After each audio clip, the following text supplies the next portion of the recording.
ദൈവനാമത്തിന് മഹത്വമുണ്ടായിരിക്കട്ടെ.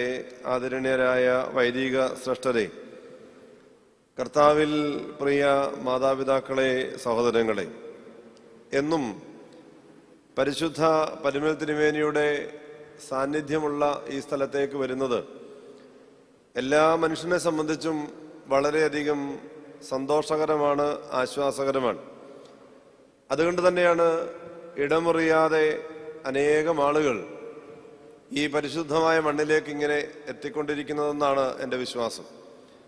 ഞാനും നിങ്ങളുമൊക്കെ ഓരോ പ്രാവശ്യവും ഇവിടെ വന്ന് തിരികെ പോകുമ്പോൾ ശരിക്കും പറഞ്ഞാൽ 3 കാര്യങ്ങൾ സംഭവിക്കുമെന്നാണ് എൻ്റെ വിചാരം. ഓരോ പ്രാവശ്യവും ഇവിടെ വന്ന് പ്രാർത്ഥനയോടെ, കണ്ണുനീരോടെ, സങ്കടങ്ങളെയൊക്കെ ഇറക്കി വെച്ച് തിരികെ പോകുമ്പോൾ സംഭവിക്കുന്ന 3 കാര്യങ്ങൾ: ഒന്ന്, ദൈവത്തിൻ്റെ ശബ്ദം കേൾക്കാൻ ഇടയാകുമെന്നാണ് എൻ്റെ വിചാരം. മറ്റു വലിയ ബഹളങ്ങളൊന്നുമില്ലാതെ ദേവാലയത്തിൻ്റെ ഉള്ളിൽ ദൈവത്തോട് മാത്രമായി സംഭാഷണം നടത്തുമ്പോൾ ദൈവത്തിൻ്റെ ശബ്ദവും നമ്മളുടെ കണ്ണുനീരിൻ്റെ മറുപടികളുമൊക്കെ കേൾക്കുന്ന ചില നിമിഷങ്ങളുണ്ട്. ഒന്ന്, ശമൂവേൽ പ്രവാചകന്റെ പുസ്തകം 3-ാമത്തെ അധ്യായത്തിൽ ഇതേപോലെ ഒരു ദേവാലയത്തിൽ, അല്ലെങ്കിൽ അല്പസ്വല്പം മാറ്റമുള്ള ദേവാലയത്തിൽ, പകലത്തെ എല്ലാ തിരക്കുകൾക്കും ശേഷം കത്തിച്ചു വെച്ച ഒരു ചെറു തിരുനാളത്തിന്റെ കീഴെ ശാന്തമായി ഉറങ്ങിയ ഒരു ബാലനുണ്ടായിരുന്നു. പേര് അറിയാമോ? ശമൂവേൽ ബാലൻ. തൻ്റെ ആധികളുണ്ട്. ഒരു യൗവനക്കാരൻ്റെ ആധികളും യൗവനക്കാരൻ്റെ പ്രതിസന്ധികളുമൊക്കെ ആയിട്ടാണ് അവൻ ഉറങ്ങുന്നത്. ഉറങ്ങുന്ന സ്ഥലം, വിശ്രമിക്കുന്ന സ്ഥലം, അവനായിരിക്കുന്ന സ്ഥലം ദേവാലയ സാന്നിധ്യമുള്ളതായതുകൊണ്ടും കത്തിച്ചു വെച്ച തിരുനാളത്തിന്റെ കീഴിൽ ശാന്തമായി ഉറങ്ങുന്നത് കൊണ്ടുമാണ് ഇടയ്ക്ക് അവൻ ഒരു ശബ്ദം കേട്ടു, ശമൂവേലേ എന്ന് വിളിക്കുന്ന ശബ്ദം, അല്ലേ? അതാണ് പുരോഹിതന്റെ ഒക്കെ ചെന്നിട്ട് ചോദിക്കുന്നത്, അങ്ങനെ വിളിച്ചോ എന്ന്. ഇത് മനസ്സിലാക്കുന്ന പുരോഹിതനാണ് പറയുന്നത്, ഇനി അങ്ങനെ ഒരു ശബ്ദം കേട്ടാൽ എന്തു പറയണം? യഹോവേ, അരുളി ചെയ്യണമേ, അടിയൻ കേൾക്കുന്നു. അതുകൊണ്ടാണ് ഞാൻ പറഞ്ഞത്, ഈ ദേവാലയ സന്നിധിയിലേക്കും പരിശുദ്ധന്റെ സന്നിധിയിലേക്കും വരുമ്പോൾ ഒന്നാമത് സംഭവിക്കുന്ന കാര്യം, ഈ ശമൂവേലേ എന്ന് വിളിച്ച വിളിയൊക്കെ ഇടയ്ക്ക് കേൾക്കാൻ സാധ്യതയുണ്ട് എന്നതുകൊണ്ടാണ് ഞാൻ നിങ്ങളുടെ ഇവിടേക്ക് വരുന്നത്. അങ്ങനെ വിളി കേൾക്കുന്നെങ്കിൽ അടിയൻ ഇതാ അരുളി ചെയ്യണമേ എന്നൊരു മറുപടി കൂടെ കരുതി വേണം ഈ ദേവാലയ സന്നിധിയിൽ ഇരിക്കുവാനെന്ന് ഒന്നാമത് ഓർപ്പിക്കട്ടെ. രണ്ടാമത്, ഈ ശാന്തമായ സ്ഥലത്തേക്ക് വരുമ്പോൾ വളരെ ആശ്വാസകരമായ ഒരു അവസ്ഥ നമുക്ക് ലഭിക്കുന്നുണ്ട്. പലപ്പോഴും ഈ അങ്കണത്തിലേക്ക് വരുന്നത് പോലെയല്ല നമ്മളൊക്കെ തിരിച്ചു പോകുന്നത്. വളരെ സന്തോഷകരത്തോടെ, ആശ്വാസത്തോടെ, നെടുവീർപ്പുകൾ അവസാനിപ്പിച്ച് കടന്നു പോകാറുണ്ട്. മത്തായി ശ്രീയുടെ സുവിശേഷം, മർക്കോസിന്റെ സുവിശേഷം 6-ാം അധ്യായം 31-ാമത്തെ വാക്യത്തിൽ യേശുതമ്പുരാനും ശിഷ്യന്മാരും കൂടി ഇങ്ങനെ യാത്രകൾ ചെയ്തു പോവുകയാണ്. ഈ 31-ാമത്തെ വാക്യത്തിൽ എഴുതിയിരിക്കുന്നത് ഇങ്ങനെയാണ്: വരുന്നവരും പോകുന്നവരും വളരെ ആയതിനാൽ അവർക്ക് ഭക്ഷിപ്പാൻ പോലും സമയമില്ലായക കൊണ്ട് യേശു അവരോട്, നിങ്ങളൊരു ഏകാന്ത സ്ഥലത്ത് വേറിട്ട് വന്ന് അല്പം ആശ്വസിച്ചു കൊള്ളുവീൻ എന്ന് പറഞ്ഞു. ശിഷ്യന്മാരുടെ തിരക്ക് കണ്ടിട്ട് പറഞ്ഞതാണ്. പലപ്പോഴും ഞാനിവിടെ ഈ ദേവാലയത്തിൽ പ്രിയപ്പെട്ടവർ പ്രാർത്ഥനയോടെ ഇരിക്കുന്നത് കാണുമ്പോൾ എനിക്ക് തോന്നാറുള്ളത്, ഞാനും ഇവിടെ വന്ന് ഏതെങ്കിലും ഒരു മൂലയ്ക്ക് അല്പം നേരം ശാന്തമായി ഇരിക്കുമ്പോൾ എനിക്കും തോന്നാറുള്ളത്, ഈ തിരക്കിട്ട ജീവിതത്തിൽ, തിരക്കിട്ട ഓട്ടത്തിനിടയ്ക്ക് ഒരാശ്വാസത്തിന്റെ ചില മുകുളങ്ങൾ നമുക്കും ആവശ്യമില്ലേ എന്നതാണ്. ആ ആശ്വാസത്തിന്റെ കിരണങ്ങൾ ലഭിക്കുന്നത് ഇവിടെ ആയതുകൊണ്ടാണ് നമ്മൾ പലപ്പോഴും ശാന്തമായി ഈ മറ്റ് തിരക്കുകളെല്ലാം ഒഴിവാക്കി നാം ഈ സ്ഥലം തിരഞ്ഞെടുക്കുന്നതും അതുകൊണ്ടാണ് ഞാൻ പറഞ്ഞത്, 3 കാര്യങ്ങൾ സംഭവിക്കും. അതിൽ രണ്ടാമത്തേതാണ്, ഇവിടെ വരുമ്പോൾ എന്ത് ലഭിക്കും? ആശ്വാസം ലഭിക്കും. ഓരോ പ്രാർത്ഥനകൾ സംബന്ധിക്കുമ്പോഴും, ഈ കബറിങ്കൽ ചെന്ന് നിന്ന് കണ്ണുനീർ ധാരധാരയായി ഒഴുക്കിക്കൊണ്ട് പ്രാർത്ഥിക്കുമ്പോഴും, ഈ ദേവാലയത്തിന്റെ അങ്കണത്തിനകത്തേക്ക് പ്രവേശിച്ച് നിന്നുകൊണ്ട് നെടുവീർപ്പുകളോടെ പ്രാർത്ഥിക്കുമ്പോഴും നമുക്ക് ലഭിക്കുന്നത് ഇതേ ആശ്വാസമാണ്.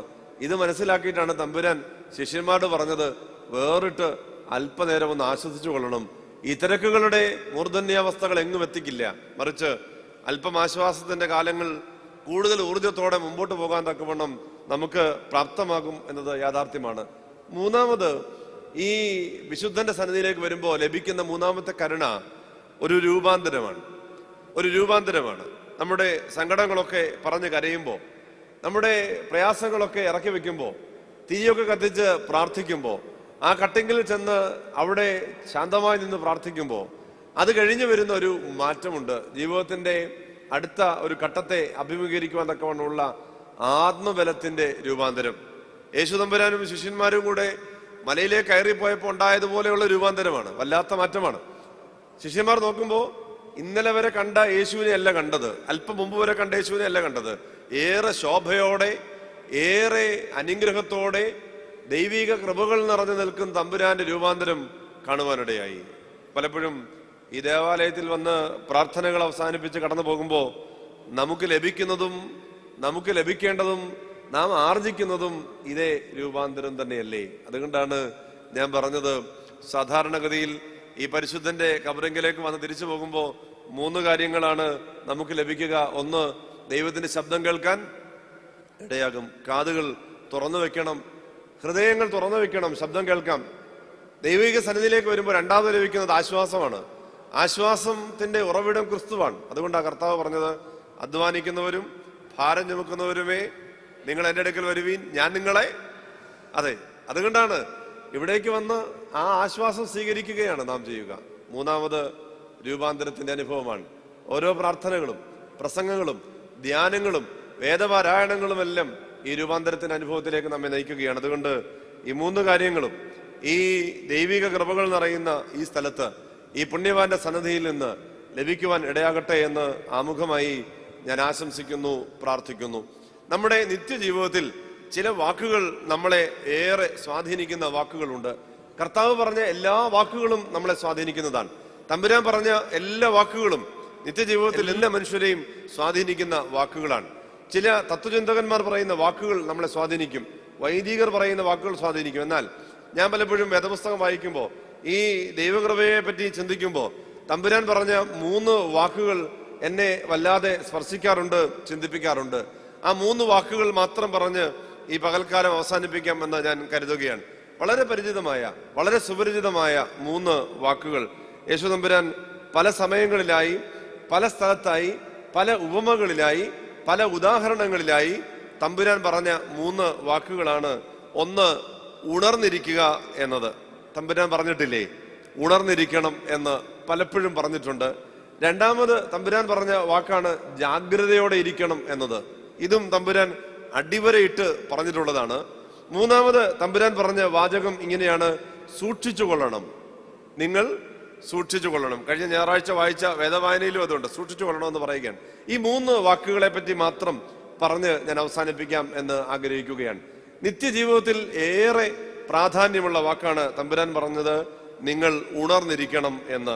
ലൂക്കോസിന്റെ സുവിശേഷം 12-ാം അധ്യായം 36, 37 വാക്യങ്ങൾ. ലൂക്കോസിന്റെ സുവിശേഷം 12-ാം അധ്യായം 36, 37 വാക്യങ്ങളിൽ തമ്പുരാൻ ഒരു വലിയ സംഭവം ഇങ്ങനെ വിവരിക്കുകയാണ്. അതോട് ചേർത്ത് പറയുകയാണ്, യജമാനൻ കല്യാണത്തിന് പോയി വന്ന് മുട്ടിയാൽ ഉടനെ വാതിൽ തുറന്നു കൊടുക്കേണ്ടതിന് അവൻ എപ്പോൾ മടങ്ങി വരും എന്ന് കാത്തു നിൽക്കുന്ന ആളുകളോട് നിങ്ങൾ തുല്യരായിരിക്കണം. വീണ്ടും പറയുകയാണ്, യജമാനൻ വരും നേരം ഉണർന്നിരിക്കുന്നവരായി കാണുന്ന ദാസന്മാർ ഭാഗ്യവാൻ. ഒരു വലിയ ഉത്തരവാദിത്വം ഏൽപ്പിച്ചിട്ടാണ് യജമാനൻ പോകുന്നത്. യജമാനൻ എപ്പോൾ വരുമെന്നുള്ളത് ആ ദാസന് യാതൊരു അറിവുമുള്ള കാര്യമല്ല. തമ്പുരാൻ പല ഉപമകളിൽ പല സമയങ്ങളിൽ ഇതിനോട് സാമ്യമായ പലതും പറഞ്ഞിട്ടുണ്ട്. ഈ ഉണർന്നിരിക്കുന്നതിന്റെ ആവശ്യകതയെ പറ്റി പറഞ്ഞിട്ടുണ്ട്. തമ്പുരാൻ വളരെ കൃത്യമായിട്ട് പറയുകയാണ്, യജമാനൻ എപ്പോഴാണോ വന്ന് വാതിലിൽ മുട്ടുക, ആ വാതിലിൽ മുട്ടുന്ന സമയത്ത് ആ വാതിലിലെ മുട്ട് കേൾക്കാൻ തക്കവണ്ണം കാത്തു നിൽക്കുന്ന ആളുകളോട് നിങ്ങൾ സദൃശ്യരായിരിക്കണം. കാരണം വിളിച്ചത് തമ്പുരാനാണ്, ചുമതലകൾ ഏൽപ്പിച്ചത് തമ്പുരാനാണ്. എപ്പോൾ വരുമെന്ന് അറിയാത്തത് കൊണ്ടാണ് നമ്മൾ ഈ പ്രാർത്ഥനയിൽ കുർബാനയെ ചൊല്ലുന്നൊരു വാചകം ഇങ്ങനെയാണ്, തമ്പുരാനെ എപ്പോഴോ എവിടെയോ തിരുമനസ്സാകുന്ന പ്രകാരം നീ വിളിക്കുന്ന വിളിക്ക് യോഗ്യമാവണ്ണം പോകുവാൻ ഞങ്ങളെ അനുഗ്രഹിക്കണം എന്ന് പറഞ്ഞാൽ ഈ ഒരുക്കത്തിന്റെ ഒരു അവസ്ഥ ഉണ്ടാകണം. എപ്പോൾ തുടങ്ങണം ഈ ഒരുക്കത്തിന്റെ അവസ്ഥ? എപ്പോൾ തുടങ്ങണമെന്നറിയാമോ? ജനിക്കുമ്പോൾ മുതൽ ഈ പോകാനുള്ള ഒരുക്കം ഉണ്ടാകണം. ജനിക്കുമ്പോൾ മുതൽ പോകാനുള്ള ഒരുക്കം ഉണ്ടാകണം. അതുകൊണ്ടാണ് നമ്മുടെ ഈ പ്രാർത്ഥനകളിൽ ഈ മരണത്തെ പറ്റിയുള്ള ഓർമ്മപ്പെടുത്തൽ വല്ലാതെ ഇങ്ങനെ എഴുതി വെച്ചിട്ടുണ്ട്. അതിന്റെ മനോഹരമായ തീരങ്ങളിലേക്കുള്ള യാത്രകളാണ്. വെറുതെ ഒരു മരണമൊന്നുമല്ല. ഏറ്റവും വിശ്വാസിക്ക് അനുയോജ്യമായ വിധത്തിൽ ദൈവത്തിന് പ്രീതികരമായ അവസ്ഥയിൽ ഈ ലോകത്തിൽ നിന്ന് മാറ്റപ്പെടുന്നതിന്റെ സ്വപ്നങ്ങളെ പറ്റിയൊക്കെ പിതാക്കന്മാർ എഴുതി വെച്ചിട്ടുണ്ട്. അതുകൊണ്ടാണ് എല്ലാ കുർബാനയിൽ സംബന്ധിച്ചാലും ആ കുർബാനയിലെ പ്രമേയസതയുടെ അവസാനം പറയുന്നുണ്ട്, തമ്പുരാനെ നല്ലൊരു അവസാനത്തിന് ഞങ്ങളെ എന്ന് പറഞ്ഞാൽ ഒരുക്കമുള്ളവരായി, യോഗ്യരായി, ഉണർന്നിരിക്കുന്നവരായി, കൊള്ളാവുന്നവരായി ഞങ്ങളെ അതിനൊരുക്കി വെച്ചേക്കണമേ എന്ന് കുർബാനയ്ക്ക് വന്നപ്പോൾ പറഞ്ഞു. ഇനി മാമോദിസായ്ക്ക് വന്നാലോ? ഈ വിലങ്ങ കുഞ്ഞിനെ എടുത്തുകൊണ്ട്, പൊടിക്കുഞ്ഞിനെ എടുത്തുകൊണ്ട് മാമോദിസായിലേക്ക് വരികയാണ്. ഇനി ഒരു ആയുഷ്കാലം മുഴുവൻ 100 കൊല്ലം ജീവിക്കണമെന്ന് ആഗ്രഹിച്ചിട്ടാണ് മാമോദിസായിക്ക് വന്നവന് 100 കൊല്ലാണ്, ഇനി മുക്കുന്ന കുഞ്ഞിന് 100 വയസ്സാണ്. ഇതാണ് നമ്മുടെ ആഗ്രഹം. പക്ഷേ ഇവിടെ നടക്കുന്ന പ്രാർത്ഥനയിൽ പ്രാർത്ഥിച്ചതെന്നറിയാമോ? ദൈവമേ, നല്ലൊരു ക്രൈസ്തവ അന്ത്യത്തിന് ഈ കുഞ്ഞിനെ അർഹനാക്കണം. കുഞ്ഞിനെ മാത്രമല്ല, ഈ നിൽക്കുന്നവരെ അർഹരാക്കണം എന്ന് പറഞ്ഞാൽ ഈ ഉണർവിന്റെ ഒരുക്കത്തിന്റെ അവസ്ഥയിലേക്ക് ഞങ്ങളെ ഒന്ന് കൊണ്ടുവരണമേ എന്നൊരു ഓർമ്മപ്പെടുത്തലാണ്. ഇനി ഏത് കൂദാശകൾ സംബന്ധിച്ചാലും, യാമപ്രാർത്ഥനകൾ സംബന്ധിച്ചാലും, എല്ലാ പ്രാർത്ഥനകളിലും പിന്നെ വീണ്ടും പിതാക്കന്മാർ ഓർപ്പിക്കുന്നത് ഈ ഉണർന്നിരിക്കുന്ന, ഒരുങ്ങിയിരിക്കുന്ന ഈ അവസ്ഥയുടെ ഓർമ്മപ്പെടുത്തലാണ്. അതുകൊണ്ടാണ് തമ്പുരാൻ പറഞ്ഞത്, യജമാനൻ എപ്പോ വന്നാലും ഉണർന്നിരിക്കുന്നവരായി കാണണം. അങ്ങനെയുള്ള ദാസന്മാർ ഭാഗ്യവാന്മാരെന്ന് പറയുന്നത്. ഇന്നത്തെ ലോകത്തിന്റെ ഒരു പ്രശ്നം എന്താണെന്നറിയാമോ? ഉണർന്നിരിക്കുക എന്നത് വലിയ പ്രയാസമുള്ള കാര്യമാണ്. 2 സമയത്താണ് ഉറക്കവും ഉണർവും ഉള്ളത്. ഒന്ന്, സാധാരണഗതിയിൽ നമ്മൾ പഠിച്ചു വെച്ചിരിക്കുന്നത് പകൽക്കാലം നമുക്ക് എന്തിനുള്ളതാണ്? ഉണർന്നിരിക്കാനുള്ളതാണ്. രാത്രി ഉറങ്ങാനുള്ളതാണ്. അത് നമ്മളുടെ കാലത്തിലോ പ്രായത്തിലോ ഒക്കെ തോന്നിയ തോന്നലാണ്. പുതിയ തലമുറയ്ക്ക് ഈ പകലും രാത്രിയും എന്തിനുള്ളതെന്നറിയാമോ? രാത്രി ഉണർന്നിരിക്കാനുള്ളതും പകൽ ഉറങ്ങാനുള്ളതുമാണ്. അതുകൊണ്ടാണ് ഈ കൊച്ചു കേരളത്തിലും നമ്മുടെ നാട്ടിലുമൊക്കെ നൈറ്റ് ലൈഫ് അങ്ങ് വർദ്ധിച്ച് രാത്രി വെളുക്കുന്നത് വരെയും ആഘോഷത്തിമിർപ്പിലേക്ക് പോയി. നേരെ വിപരീതമാണ്. തമ്പുരാൻ പറഞ്ഞു, രാത്രിയുടെ മക്കൾ ഇങ്ങനെയാണ്, രാത്രിയുടെ ചിന്തകൾ ഇങ്ങനെയാണ്. പ്രകാശം വരുമ്പോ രാത്രി അങ്ങ് മാറിപ്പോകും. പ്രകാശത്തിന്റെ മക്കൾക്ക് വെളിച്ചമുണ്ട്, അവർ വെളിച്ചത്തിൽ ജീവിക്കുന്നവരാണ്. രാത്രിയുടെ ജീവിതം കൊള്ളില്ല എന്നൊക്കെ പറഞ്ഞപ്പോ ഇന്നത്തെ തലമുറ, ഇന്നത്തെ സാഹചര്യങ്ങൾ, ഇന്നത്തെ ജീവിതം ഇന്ന് ആസ്വദിക്കാൻ വെമ്പൽ കൊള്ളുന്നത് പകലല്ല, പിന്നെ ശരിയല്ലേ ഞാൻ പറഞ്ഞത്? രാത്രി ആസ്വദിക്കുവാനാണ് താല്പര്യം. അതുകൊണ്ടാണ് മെട്രോപൊളിറ്റൻ സിറ്റികളിൽ ചെന്നാൽ പകൽ രാത്രിയില്ല, അവർ രാത്രികൾ ഇങ്ങനെ ആസ്വദിച്ചുകൊണ്ട് പകലാക്കി മാറ്റി ഈ രാത്രികൾ ആസ്വദിച്ചുകൊണ്ടേയിരിക്കുകയാണ്. അവിടെയാണ് ഈ ഉണർവിന്റെ അവസ്ഥകളെ പറ്റി നമ്മെ തമ്പുരാൻ വീണ്ടും വീണ്ടും ഓർമ്മിപ്പിക്കുന്നത്. ഉറങ്ങുന്നവരായിട്ട് കാണാനല്ല, മറിച്ച് ഉണർന്നിരിക്കുന്നവരായി കാണുവാൻ. യേശുവും ശിഷ്യന്മാരും ഒക്കെ ചേർന്ന് പ്രാർത്ഥിക്കാനായിട്ട് പോയി. തമ്പുരാൻ ശിഷ്യന്മാരോട് പറഞ്ഞു, പരീക്ഷയിൽ അകപ്പെടാതിരിക്കാൻ ഒന്ന് പ്രാർത്ഥിച്ചു കൊള്ളണമെന്നൊക്കെ പറഞ്ഞ് ഏൽപ്പിച്ച് വീണ്ടും താൻ തന്റെ ജീവിതത്തിന്റെ അഭിമുഖീകരിക്കുന്ന ദൈവിക കൃപകളുടെ പദ്ധതിയുടെ ഭാഗമായി തീരുവാനായി ഒരുങ്ങുമ്പോ തിരിച്ചു വരുന്ന കാണുന്നത് താൻ ഭരമേൽപ്പിച്ച ശിഷ്യന്മാർ ഉറക്കത്താൽ ഭാരപ്പെടുന്നതാണ്. അതുകൊണ്ടാണ് അവരോട് കർത്താവ് പറയുന്നു, പരീക്ഷയിൽ അകപ്പെടാതിരിക്കാൻ നിങ്ങൾ എന്ത് ചെയ്യണം? ഉണർന്നിരുന്ന് പ്രാർത്ഥിച്ചുകൊണ്ടേയിരിക്കണം എന്ന്. പ്രാർത്ഥന ആ ഉണർവിന്റെ ഭാഗമാണ്. മത്തായിയുടെ സുവിശേഷം 26-ാം അധ്യായം 41-ാമത്തെ വാക്യം. അവിടെ കർത്താവ് പറയുകയാണ്, നിങ്ങൾ പരീക്ഷയിൽ അകപ്പെടാതിരിക്കാൻ ഉണർന്നിരുന്ന് പ്രാർത്ഥിക്കണം. രാത്രിയെ പകലാക്കി മാറ്റി ആഘോഷിക്കുവാനും ആസ്വദിക്കുവാനും അല്ല, രാത്രിയെ പകലാക്കി മാറ്റി ആസ്വദിച്ച ജീവിതത്തെ ആഘോഷമാക്കി മാറ്റാനാണ്. ഇന്നത്തെ തലമുറയുടെയും സമൂഹത്തെ, തലമുറ മാത്രം പറഞ്ഞിട്ട് കാര്യമൊന്നുമില്ല, എല്ലാവരും അങ്ങനെയാണ്. എല്ലാവർക്കും ഈ ആഘോഷവേളകൾ വളരെ സന്തോഷം നൽകുന്നതാണ്. ഇപ്പോഴത്തെ പാട്ടുകൾ, ഇപ്പോഴത്തെ ഈ സിനിമകൾ അല്ലെങ്കിൽ മാധ്യമങ്ങളെല്ലാം അതിന് അനുയോജ്യമായ സാഹചര്യങ്ങൾ ഒരുക്കി നൽകുന്ന ഒരു സംവിധാനമാണുള്ളത്. ഈ അടുത്ത കാലത്ത് ഇറങ്ങിയ ഒരു ചിത്രത്തിന്റെ ഒരു പാട്ടുണ്ട് അല്ലേ, ഇലൂമിനാക്കി എന്ന് പറഞ്ഞ ഒരു പാട്ട്. അത് വൈറലാണ്. എല്ലാ സോഷ്യൽ മീഡിയ പ്ലാറ്റ്ഫോമിലും നോക്കിയാൽ ഒരു വൈറലായ ഡാൻസ് ഉണ്ടാകും. അത് ഇതുമായി ബന്ധപ്പെട്ടതാണ്. കൊച്ചു പിള്ളേർ മുതൽ 90 വയസ്സുള്ള അപ്പച്ചനും അമ്മച്ചിയും വരെ ഇലൂമിനാക്കി കളിച്ച് ഡാൻസ് ചെയ്യുകയാണ്. കാലും മുട്ടും തേയ്മാനാണെങ്കിലും അതൊക്കെ ആട്ടി അവർ ഡാൻസ് ചെയ്യും. ഇത് ആഘോഷമാണ്, സോഷ്യൽ മീഡിയകളിൽ ആഘോഷമാണ്. ഇങ്ങനെ ചെയ്തെങ്കിലാണ് നമ്മളൊക്കെ ലൈവായിട്ട് ജീവിക്കുന്നു എന്ന് തോന്നുന്ന ഒരവസ്ഥയുണ്ട്. എന്നാൽ ഈ അടുത്ത കാലത്ത് ഞാൻ കേട്ട ഒരു പ്രസംഗത്തിൽ ഒരു മഹാനായ മനുഷ്യൻ വളരെ കൃത്യമായിട്ട് ആ പാട്ടിന്റെ അർത്ഥം ഒന്ന് പറഞ്ഞു കൊടുത്തു. ആ പാട്ടിന്റെ വരികളെ സംബന്ധിച്ച് ചില ചർച്ചകൾ നടന്നു. അപ്പോൾ ചിലര് ചോദിച്ച ചോദ്യമുണ്ട്, വരികളിൽ എന്തിരിക്കുന്നു, അതിന്റെ താളം കണ്ടാ പോരെ, അതിന്റെ ആസ്വാദനം അംഗീകരിച്ചാ പോരെ. പക്ഷെ നാം ആസ്വദിച്ച് ആ വരികളുടെ അർത്ഥം അറിയാതെ ജീവിതത്തിലേക്ക് അങ്ങ് വരുമ്പോഴാണ് ഈ ഉറങ്ങിപ്പോകുന്നതിന്റെ അവസ്ഥയും ഉണർന്നിരിക്കുന്നതിന്റെ ആവശ്യകതയും നമുക്ക് മനസ്സിലാക്കേണ്ടത്. തമ്പുരാൻ പറഞ്ഞതിന്റെ അർത്ഥം ഏറെ മനസ്സിലാക്കേണ്ടത്. ആ വരികൾ ശ്രദ്ധിച്ചു കാണുമെന്ന് വിചാരിക്കുന്നു. ഇനി എപ്പോഴെങ്കിലും കേൾക്കുമ്പോൾ ശ്രദ്ധിച്ചോണം. അവിടെ എഴുതി വെച്ചിരിക്കുന്നത് ഇങ്ങനെയാണ്: മാതാപിതാക്കന്മാരെ, നിങ്ങളോട് മാപ്പ്. ഞങ്ങൾക്ക് ഇഷ്ടമുള്ളതുപോലെ ജീവിക്കും, ഞങ്ങളുടെ സ്വാതന്ത്ര്യത്തോടെ ജീവിക്കും, ഞങ്ങൾക്ക് ഇഷ്ടമുള്ളതോ ജീവിക്കാനുള്ളതാണ് ഞങ്ങളുടെ ജീവിതം. പറയുന്നത് ആരാന്നറിയാവോ? ഈ രാത്രി ആസ്വദിക്കുന്ന പുതിയ തലമുറ പറയുന്ന വാക്കാണ്. അവരുടെ മനോരഥങ്ങളാണ്, മനോചിന്തകളാണത്. അവർ പറയുകയാണ്, ഞങ്ങൾക്ക് ഇതെല്ലാം ആസ്വദിക്കുവാനുള്ളതാണ്. വിരലുകൊണ്ട് അക്ഷരം എഴുതി പഠിക്കേണ്ട നിഷ്കളങ്കതയുടെ വിശുദ്ധിയുടെ അവസ്ഥകളിൽ പറയുകയാണ്, അവിടെ ഈ ചോര കൊണ്ട് സർബത്തുണ്ടാക്കി ഞങ്ങൾ ഇങ്ങനെ ആഘോഷിക്കും, ആരും ചോദിക്കാൻ വരരുത്.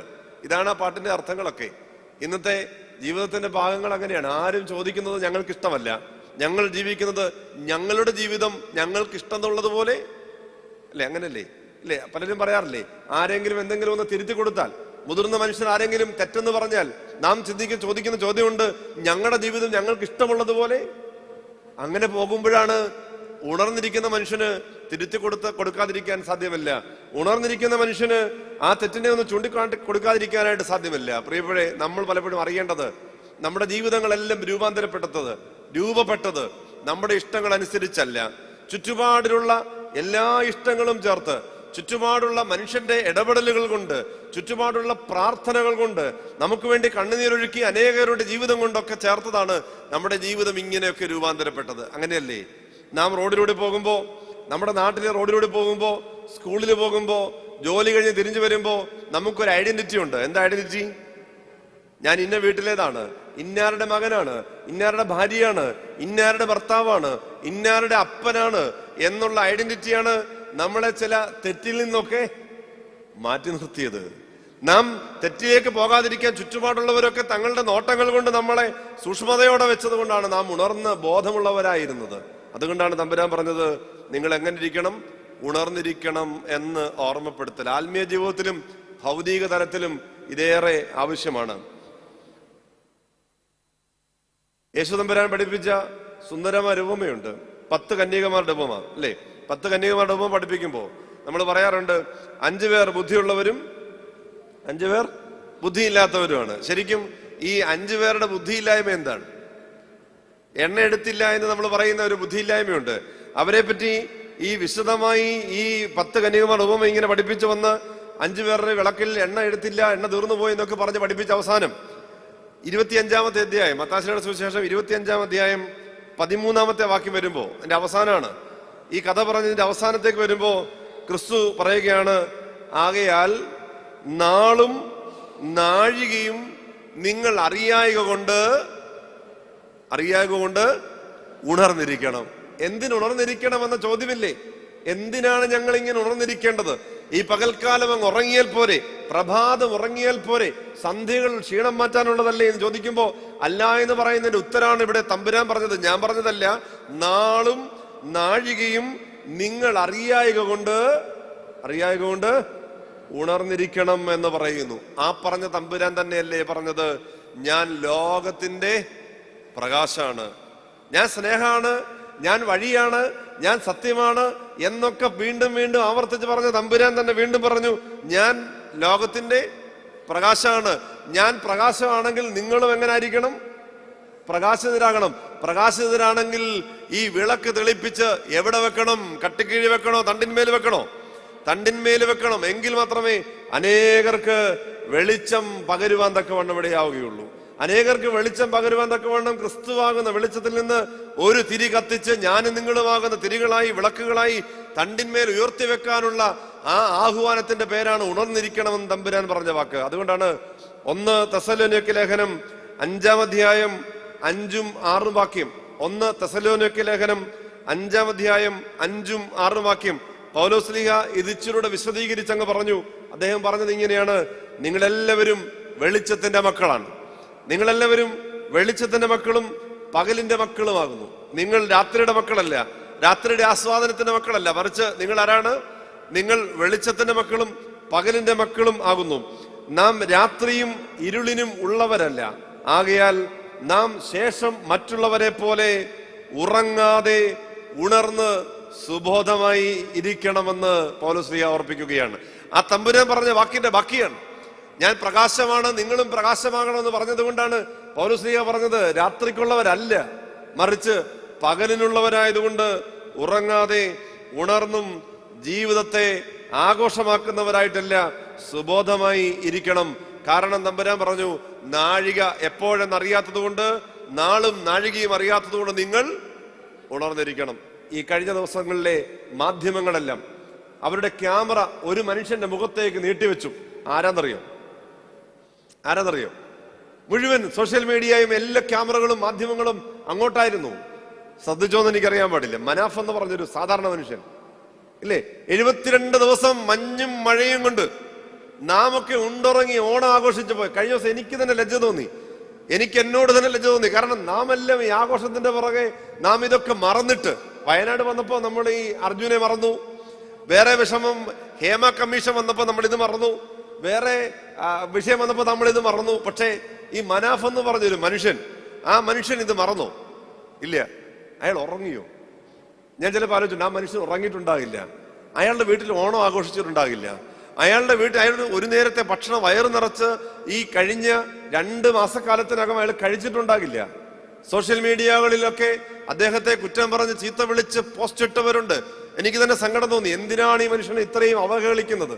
ഈ അവഹേളനമെല്ലാം സഹിച്ച് മനുഷ്യൻ വളരെ മോശമായിട്ടാണ് കമന്റുകൾ. അങ്ങനെയാണല്ലോ, നമുക്കിപ്പോ സോഷ്യൽ മീഡിയയുടെ അടിയിൽ പോയിട്ട് കമന്റ് ഇട്ടാൽ മതി, ഒരു പ്രയാസമില്ല. ഈ കാണുന്നവന് ഭയങ്കര പ്രയാസമാണെങ്കിലും നാം എഴുതുന്നവന് യാതൊരു പ്രയാസമില്ല. ഈ മനുഷ്യനെ അപമാനിച്ച് കമന്റ് ഇടുകയായിരുന്നു. 72-ാം ദിവസം ആ മനുഷ്യൻ കാത്തിരുന്നവനെ കിട്ടി, തന്റെ കൂടെയുള്ള സഹോദരനെ. ശരിക്കും ആ കൂടെയുള്ള അർജുനനെ അവനെ ആ ലോറിയിൽ നിന്ന് പൊക്കിയെടുക്കുമ്പോ സഹോദരൻ എന്നല്ലാതെ വേറെ എന്തെന്നാണ് അവനെ വിളിക്കുക? അവൻ പറഞ്ഞ വാക്ക്, ഞാനും കണ്ണുനീരോടെയാണ് അത് കണ്ടത്, നിങ്ങൾ കണ്ടു കാണുമെന്നാണ് വിചാരിക്കുന്നത്. അവന്റെ ശരീരം എടുത്തിട്ട് ആ ലോറി ആ പുഴയിൽ കളഞ്ഞേക്ക്, എനിക്ക് വേണ്ട. അതിനു മുമ്പ് വരെ പറഞ്ഞത് അവന് ഇൻഷുറൻസ് കിട്ടാനാണ്, ലോറി എടുക്കാനാണ്. അയാൾ പറഞ്ഞു, എനിക്ക് വേണ്ട, ഞാൻ ഉണ്ണാതുറങ്ങാതെ കാത്തിരുന്നത് ഈ സഹോദരന് വേണ്ടിയാണ്. പ്രിയമുള്ളവരെ, ഈ ഒരു കാത്തിരിപ്പിന്റെ ഉത്തരവാദിത്വം എന്നിലും നിങ്ങളിലും തമ്പുരാൻ ഏൽപ്പിച്ചിട്ടുണ്ട് എന്ന ഒരു ഓർമ്മപ്പെടുത്തൽ തമ്പുരാൻ നൽകുന്നു. ഞാൻ ആദ്യ ഭാഗം ഇടട്ടെ. തമ്പുരാൻ പറഞ്ഞു, നിങ്ങൾ ഉണർന്നിരിക്കണം എന്ന്. ഈ ഉണർവിനെ പറ്റിയാണ് കയീനും ഹാബേലും ബലിയർപ്പിക്കാൻ പോയി. ബലിയർപ്പണം കഴിഞ്ഞ് അവര് തമ്മിൽ തെറ്റി. കയീൻ ഹാബേലെ കൊന്നുകളഞ്ഞു. തമ്പുരാൻ കയീനോട് ചോദിക്കുന്നൊരു ചോദ്യമുണ്ട്, നിന്റെ സഹോദരൻ എവിടെ? കയീൻ പറഞ്ഞു, കണ്ടില്ല, എനിക്കറിയാൻ പാടില്ല. തമ്പുരാൻ ചോദിച്ച ചോദ്യം ഇത്രേ ഉള്ളൂ, ഉണർന്നിരിക്കാനും കാത്തുകൊള്ളുവാനുമുള്ള ചുമതല നിനക്കുണ്ടായിരുന്നില്ലേ? അതിൽ നിന്ന് എത്രയോ മഹത്വത്തോടെയാണ് ഈ മനാഫ് എന്ന് പറഞ്ഞൊരു മനുഷ്യൻ തന്റെ സഹോദരന് വേണ്ടി ആ വെള്ളത്തിന്റെ ആ തോടിന്റെ കരയ്ക്ക് ഇങ്ങനെ കാത്തിരുന്ന് നമ്മളൊക്കെ ഉണ്ടിറങ്ങിയപ്പോഴും ആ മനുഷ്യൻ അവിടെ കാത്തിരുന്നില്ലേ? ഇങ്ങനെ കാത്തിരിക്കുന്ന ഒരു ദൈവമുണ്ട് എന്നൊരു ബോധ്യം നമുക്കുണ്ടാകണം. നാം പലതും മറന്നുപോയി ജീവിക്കുമ്പോഴും നമ്മെ ഇങ്ങനെ കാത്തുകൊള്ളാൻ തക്കവണ്ണം നാം ആ തകർന്ന ലോറിയിൽ നിന്നൊരു അവശിഷ്ടമെങ്കിലും കിട്ടുമോ എന്ന് നോക്കാനായി കാത്തിരിക്കുന്ന ഒരു ദൈവത്തിന്റെ സ്നേഹമുണ്ട് എന്നൊരു ബോധ്യം നമ്മുടെ ജീവിതത്തിൽ ഉണ്ടാകണം. തമ്പുരാൻ പറഞ്ഞു, നിങ്ങൾ ഉണർന്നിരിക്കണം എന്ന്. യജമാനൻ എപ്പോൾ വന്നാലും ഉണർന്നിരിക്കുന്നവനായി കാണുന്ന ദാസൻ ഭാഗ്യവാൻ. ആ ഭാഗ്യത്തിനിടയാകട്ടെ. രണ്ടാമത് തമ്പുരാൻ പറഞ്ഞ വാചകം ജാഗ്രതയോടെ ഇരിക്കണം എന്നാണ്. വളരെ പരിചിതമായ ഒരു വാക്കാണ്. 2019 അവസാനം കോവിഡ് വന്ന് പിടിമുറുക്കിയ ഒരു കാലമുണ്ട്. 20 അങ്ങോട്ട് തുടങ്ങുമ്പോൾ കോവിഡ് വരിഞ്ഞു മുറുക്കിയ ഒരു കാലമുണ്ട്. കൂടെ പറന്ന പലരും ഇല്ല, സ്നേഹത്തോടെ വിളിച്ചിരുന്ന പലരും ഇല്ല. പെട്ടെന്ന് ഈ ലോകത്തിൽ നിന്ന് മാറ്റപ്പെട്ടു പോയ ഒരു കാലഘട്ടമുണ്ട്. അങ്ങനെ ഈ കാലഘട്ടങ്ങളിൽ നാം കേട്ട ഒരു വാചകമുണ്ട്, ഭയം വേണ്ട, എന്ത് മതി? ജാഗ്രത മതി. ഭയം വേണ്ട, പിന്നെന്ത് മതി? അല്പം ശ്രദ്ധയുണ്ടാകണം, ജാഗ്രത ഉണ്ടാകണമെന്നതാണ്. അതുകൊണ്ടാണല്ലോ അന്ന് കുളിക്കുകയും കൈ കഴുകുകയും ഒക്കെ കൃത്യമായിട്ട് ചെയ്തു. പിന്നെ ഇത് കഴിഞ്ഞപ്പോൾ നമ്മളതങ്ങ് ഉപേക്ഷിച്ചു. മാസ്ക് ഉൾപ്പെടെ ഭയമായിരുന്നു, മിണ്ടുവാൻ ഭയമായിരുന്നു, കയ്യസൂചി കൊടുക്കാൻ ഭയമായിരുന്നു, അടുത്ത് നിൽക്കാൻ ഭയമായിരുന്നു. അപ്പോഴാണ് പറഞ്ഞത്, അത്ര ഭയമൊന്നും വേണ്ട, പിന്നെന്ത് മതി? ജാഗ്രത മതി.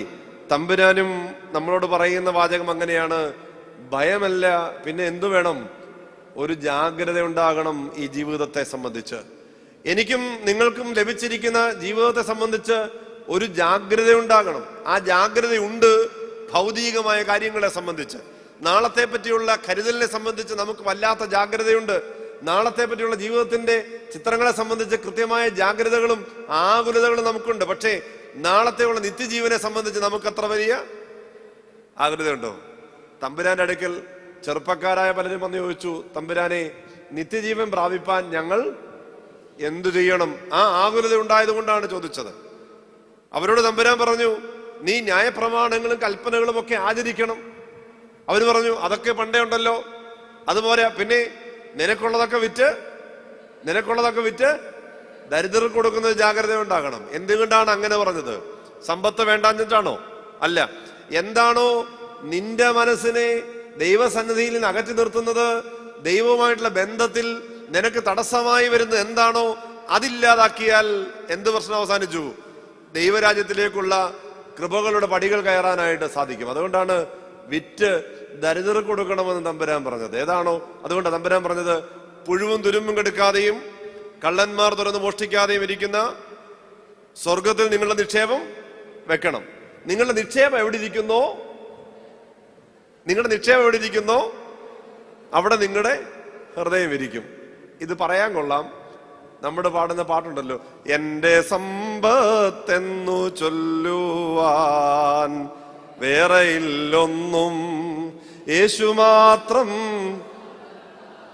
ഇപ്പൊ ഈ പാട്ടൊക്കെ വീട്ടിൽ നിന്ന് പോയി. ഇപ്പൊ ഈ പാട്ടൊന്നും നമ്മൾ അങ്ങനെ അധികം വീടുകളിൽ പാടാറില്ല. വേറെ ചില ഈ ഫോക്ക് ഡാൻസ് കളിക്കാൻ പറ്റുന്ന പാട്ടുകളാണ് കൂടുതലും. പഴയ അപ്പച്ചന്മാർ, ഇവിടെ ഇരിക്കുന്ന ഈ അപ്പച്ചന്മാരുടെ ഒക്കെ ചെറുപ്പത്തിൽ ഈ പാട്ടല്ലാതെ വേറെ ദൈവകൃപയിൽ അങ്ങനെ 1-2 പാട്ട് മാത്രമേ ഉള്ളൂ.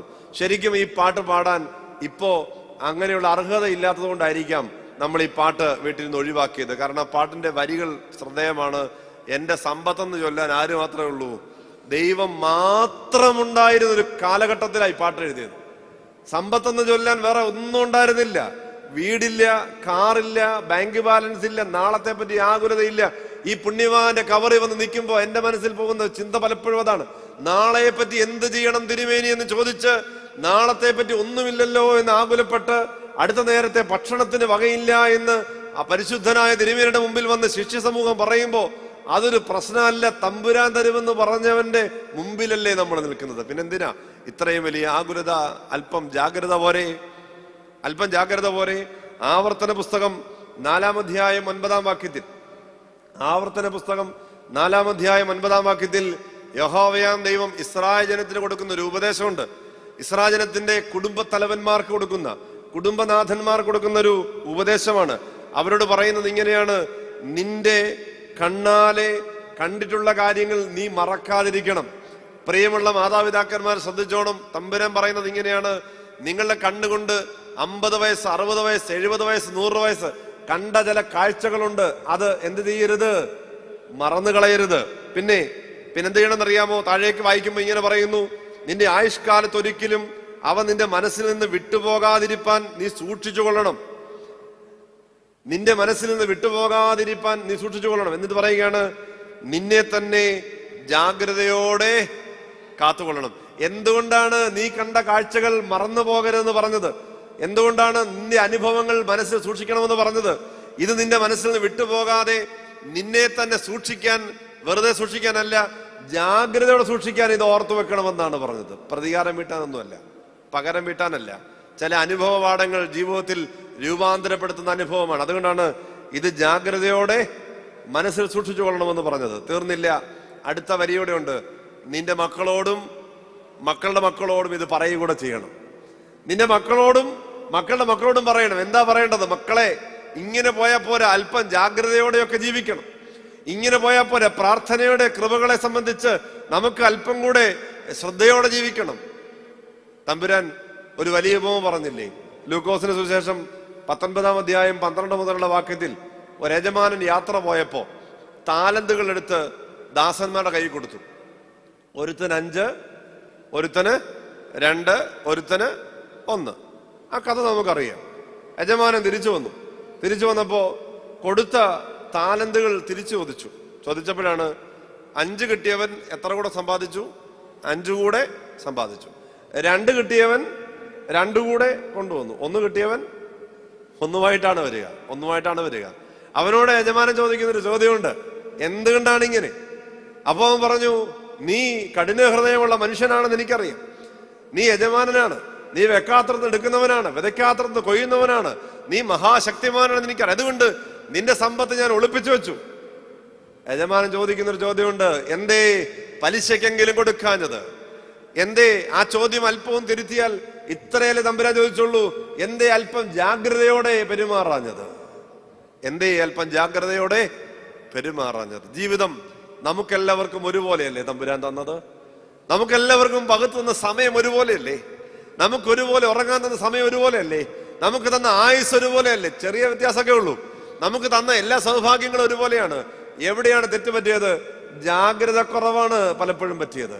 ഈ വാഹനം ഓടിക്കുമ്പോൾ ശ്രദ്ധ ഏറെ വേണ്ട സമയമാണ്. വാഹനം ഓടിക്കുന്നവർക്കറിയാം, അല്പം അശ്രദ്ധ പറ്റിയാൽ തകർന്നു പോകും, തരിപ്പണമായി പോകും. അതുകൊണ്ട് വാഹനം ഓടിക്കുന്നവർ ഏറെ ശ്രദ്ധയോടെ വാഹനം ഓടിക്കണമെന്ന് പറയും. ഇതേപോലെ തന്നെയാണ് ജീവിതം ഒരു വാഹനയാത്രയാണ്. ഞാൻ പലപ്പോഴും പറയാറുണ്ട്, ശരിക്കും പറഞ്ഞാൽ ഒരു പടക് പോലെയാണ് ജീവിതം. കുടുംബം സഭ പടക് പോലെയാണ്. പിതാക്കന്മാർ സഭയെ കാണുന്നത് പടക് പോലെയാണ്. ശരിക്കും പറഞ്ഞ സഭയുടെ ചെറുപതിപ്പാണ് എന്ത് കുടുംബം. ശിഷ്യന്മാരും യേശുവും തമ്മിൽ ഒരിക്കൽ പടകിൽ കയറി അക്കരയ്ക്ക് പോയി. യേശു കിടന്നുറങ്ങി, ശിഷ്യന്മാര് ഈ വള്ളം തുഴഞ്ഞുകൊണ്ട് പോയി. നമ്മൾ ആലോചിക്കേണ്ടത്, ഈ പടക് നമ്മുടെയൊക്കെ കുടുംബമാണെങ്കിൽ, ജീവിതമാണെങ്കിൽ, ആരുണ്ട് അതിനകത്ത്? തമ്പുരാനുണ്ട്. ശിഷ്യന്മാര് പോയപ്പോ ഉണ്ടെങ്കിൽ നമ്മുടെ ജീവിതത്തിൽ തമ്പുരാനുണ്ട്. പിന്നെ ഈ അപ്പനും അമ്മയും മക്കളും എല്ലാം കൂടെയാണ് തുഴയുന്നത്. 4 ദിക്കിലേക്കാണെങ്കിലോ, ഈ വള്ളത്തിലിരുന്ന് അപ്പനും അമ്മയും 2 മക്കളും കൂടെ 4 വശത്തേക്ക് വള്ളം തുഴഞ്ഞാൽ എങ്ങനെ ഇരിക്കും? ഇല്ലേ? ഈ കുട്ടനാട്ടുകാർക്ക് നന്നായി അറിയാം വള്ളത്തിന്റെ ശക്തിയും വെള്ളത്തിന്റെ ശക്തിയും അറിയാം. 4 വഴിക്ക് തുഴഞ്ഞാൽ വള്ളം എങ്ങും പോകില്ല, ഒന്നുകിൽ മുങ്ങിപ്പോകാനാണ് സാധ്യത. ഈ വള്ളം മുമ്പോട്ട് പോകണമെങ്കിൽ എങ്ങോട്ട് തുഴയണം? എല്ലാവരും ഒരേ ദിശയിലേക്ക് തുഴയണം. എല്ലാവരുടെയും മനസ്സൊന്നാകണം. ഈ ഒന്നാകുന്ന മനസ്സിന്റെ അവസ്ഥയാണ് ജാഗ്രത എന്ന് പറയുന്നത്. എല്ലാവരും ഒരേ ചിന്തകളോടെ ഈ വള്ളത്തെ മുമ്പോട്ട് തുഴഞ്ഞ് അക്കരെ എത്തിക്കാൻ കാണിക്കുന്ന ആ ശ്രദ്ധയ്ക്ക് പറയുന്ന പേരാണ് ജാഗ്രത. അതുകൊണ്ടാണ് തമ്പുരാൻ പറഞ്ഞത് ജാഗ്രതയോടെ ഇരിക്കണമെന്ന്. 39-ാം സങ്കീർത്തനം 1-ാം വാക്യത്തിൽ, വളരെ പരിചിതമായൊരു വേദഭാഗമാണ്. 39-ാം സങ്കീർത്തനം 1-ാം വാക്യത്തിൽ ദാവീദ് പറയുന്നുണ്ട് എങ്ങനെ ജാഗ്രതയോടെ ഇരിക്കണമെന്ന്. എങ്ങനെയാണ് പറയുന്നത്? നാവ് കൊണ്ട് പാപം ചെയ്യാതിരിപ്പാൻ ഞാൻ എൻ്റെ വഴികളെ സൂക്ഷിക്കുമെന്നും, ദുഷ്ടൻ എൻ്റെ മുമ്പിൽ ഇരിക്കുമ്പോൾ എൻ്റെ വായ കടിഞ്ഞാണിട്ട് കാക്കുമെന്നും ഞാൻ പറഞ്ഞു. പാപം വരാതിരിക്കാൻ ജാഗ്രതയോടെ ഇരിക്കും. ദുഷ്ടന്റെ മുമ്പിൽ എൻ്റെ വായ കടിഞ്ഞാണിടാനൊക്കെ വേണം ഞാൻ ജാഗ്രതയോടെ ഇരിക്കും. അതുകൊണ്ടാണ് ദാവീദ് പ്രാർത്ഥിച്ചത്, തമ്പുരാനെ എൻ്റെ വായിക്കൊരു കാവൽക്കാരനെ തരണം, എൻ്റെ അന്തരന്തിര്യങ്ങൾ കാവൽക്കാരനെ തരണം, എൻ്റെ ചിന്തകൾ കാവൽക്കാരനെ തരണം. കാരണം ജാഗ്രതയോടെ മുമ്പോട്ട് പോകാനായിട്ട് എന്നെ പരിശീലിപ്പിക്കണമെന്ന് പറയുന്നത്. നമ്മുടെയൊക്കെ ജീവിതത്തിൽ നാം അനുഭവിക്കുന്ന ദൈവകൃപകൾ നാം സ്വീകരിക്കുവാനിടയാകുന്നെങ്കിൽ അതിന് ആ ജാഗ്രത ഏറെ ആവശ്യമാണ്. നമ്മുടെ ജീവിതത്തിന്റെ ഭൗതിക വളർച്ചയിൽ മാത്രമല്ല ജാഗ്രത. അതുകൊണ്ടാണ് ഈ ഭൗതിക വളർച്ചയെ പറ്റി ഏറെ ആകുലതകൾ വന്നുകൊണ്ടാണ് തമ്പുരാൻ ഇടയ്ക്കൊക്കെ പറഞ്ഞില്ലേ, കാക്കകളെ നോക്കുവിൻ, വയലിലെ പൂക്കളെ നോക്കുവിൻ, താമരയെ നോക്കുവിൻ. അതിനേക്കാളിലൊന്നും അല്ലല്ലോ, അവയും ദൈവം തമ്പുരാൻ പുലർത്തുന്നില്ലേ, പിന്നെ എന്തിനാ ഇത്രയും വലിയ ആകുലത വേണ്ടത്? നിത്യജീവനെ പ്രാപിപ്പാനുള്ള യാത്രകളെ സംബന്ധിച്ചാണ്. എൻ്റെ ജീവിതത്തിന്റെ ധന്യമായ നിമിഷങ്ങളിലെ വിശുദ്ധി സൂക്ഷിപ്പാൻ, വിശുദ്ധി നഷ്ടപ്പെടാതെ പരിപാലിക്കുവാൻ എനിക്ക് സാധ്യമാകണമേ എന്ന പ്രാർത്ഥനയാണ്. ആ വിശുദ്ധിയുടെ അളവുകൾ മറ്റാരും അളക്കേണ്ടത് നാം തന്നെയാണ്. പലപ്പോഴും അളക്കേണ്ടത് നാം തന്നെയാണ്. എൻ്റെ ജീവിതത്തിന്റെ വിശുദ്ധിയുടെ അളവ് അളക്കേണ്ടത് ഞാൻ തന്നെയാണ്. ദൈവമേ, ആ വിശുദ്ധി നഷ്ടപ്പെടാതിരിക്കാൻ തക്കവണ്ണം ദൈവികമായ കൃപകളിൽ നിറയാൻ ഇടയാകണമേ എന്ന് പ്രാർത്ഥനയോടെ ആയിരിക്കാൻ തക്കവണ്ണം നമുക്കിടയാകണം. അതുകൊണ്ടാണ് തമ്പുരാൻ പറഞ്ഞ രണ്ടാമത്തെ വാക്ക് ഞാൻ പറഞ്ഞത്, നിങ്ങൾ എങ്ങനെ ജീവിക്കണം? ജാഗ്രതയോടെ ജീവിക്കണം. പണ്ട് എൻ്റെ വല്യമ്മയുടെ അടുക്ക ചെന്നിട്ട് തിരിച്ചു വരുമ്പോൾ വല്യമ്മ പറയുന്നൊരു വാചകമുണ്ട്, മക്കളെ പേണിപ്പോണം എന്ന് പറഞ്ഞ പഴയൊരു വാക്കാണ്. സൂക്ഷിച്ച് അല്ലെ, ജാഗ്രതയോടെ പോകണം. എങ്ങും കല്ലിലും തല്ലിലും തട്ടി വീഴാതെ, മകൾക്ക് പണിയൊന്നും ഉണ്ടാക്കാതെ വൃത്തിയായിട്ട് ഭംഗിയായിട്ട് ജീവിക്കാനായിട്ട് അമ്മ തരുന്ന ഒരു ഉപദേശമാണ്, വല്യമ്മ തരുന്ന ഉപദേശമാണ്. മക്കൾ എങ്ങനെ പോകണം? പേണി സൂക്ഷിച്ച് ജാഗ്രതയോടെ പോകണമെന്ന് പറയുന്ന ഒരു വാചകമുണ്ട്. ഇന്ന് പലപ്പോഴും നമ്മുടെ കുഞ്ഞുങ്ങളോട്, തലമുറകളോട് നമ്മളോട് തന്നെ ഏറെ ജാഗ്രതയായി ജീവിക്കുവാൻ നാം നമ്മെ തന്നെ ബോധ്യപ്പെടുത്തണം. കാരണം ചുറ്റുപാടുള്ള വഴികളെല്ലാം ലോകത്തിന്റെ മോഹങ്ങൾ ഏറെ വലിച്ചഴയ്ക്കുമ്പോൾ, ലോകം മറ്റൊരു തരത്തിലേക്ക് ഇങ്ങനെ വളർന്നുകൊണ്ടിരിക്കുമ്പോൾ വീഴാതിരിക്കാൻ അല്പം ജാഗ്രത നല്ലതാണ്. ആരാധനകളുടെ സത്ത നഷ്ടപ്പെട്ടു പോകാതിരിക്കാൻ അല്പം ജാഗ്രത നല്ലതാണ്. നോമ്പുകളുടെ കൃപകൾ നഷ്ടപ്പെട്ടു പോകാതിരിക്കാൻ ഏറെ ജാഗ്രത നമുക്ക് ആവശ്യമാണ്. ഭവനങ്ങളിൽ ഇതുണ്ടാകണം, വ്യക്തി ജീവിതത്തിൽ ഉണ്ടാകണം, നമ്മുടെ ജീവിതങ്ങളിലെ പ്രാർത്ഥന ഉണ്ടാകണം. സങ്കടം വരുമ്പോൾ മാത്രമുള്ള സാധനമല്ല പ്രാർത്ഥന. പിന്നെ ഓരോ നിമിഷങ്ങളിലും ഇതിന്റെ നന്മകൾ നഷ്ടപ്പെട്ടു പോകാതെ കാത്തു സൂക്ഷിക്കാനുള്ള ജാഗ്രത തമ്മിലുണ്ടാകണം എന്ന് തമ്പുരാൻ നമ്മെ തന്നെ ഓർമ്മിപ്പിക്കുകയാണ്. അതുകൊണ്ടാണ് ആ ജാഗ്രതയുടെ അവസ്ഥ ജീവിതത്തിൽ ഉണ്ടാകണം എന്ന് ഞാൻ ഓർപ്പിച്ചത്. രണ്ട് കാര്യങ്ങൾ പറഞ്ഞു. തമ്പുരാൻ പറഞ്ഞു, ഒന്ന് ഉണർന്നിരിക്കണമെന്നാണ്, ഇല്ലേ? യജമാനൻ എപ്പോൾ വരുമെന്നറിയാത്തത് കൊണ്ട്, നാളും നാഴികയും നിങ്ങൾ അറിയാത്തത് കൊണ്ട് നിങ്ങൾ ഉണർന്നിരിക്കണം.